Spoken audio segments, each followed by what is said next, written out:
Hi, this is Barbara with Kaizink, and I want to show you today how to associate a modifier with many different products all at one time instead of having to do them one at a time.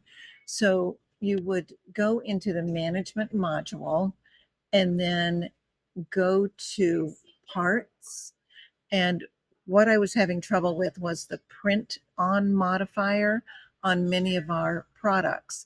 So in searching for products, what I did was I came over to dye bond and, or I'm sorry, not to dye bond, but I came to Sintra, and all of these Sintras, the category that it was in was plastics. So at that point, you can go into modifiers and say manage modifiers.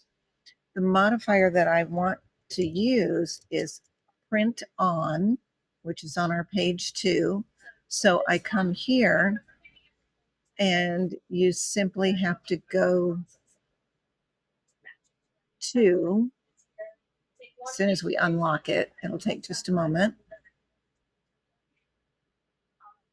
When we go into modifiers, you can assign it to categories.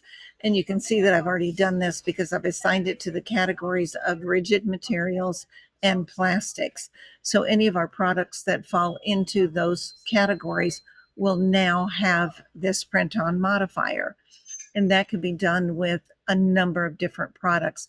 You just have to make sure that the products that you want are in the category that you want, and then you can assign that modifier to all. Thank you for watching.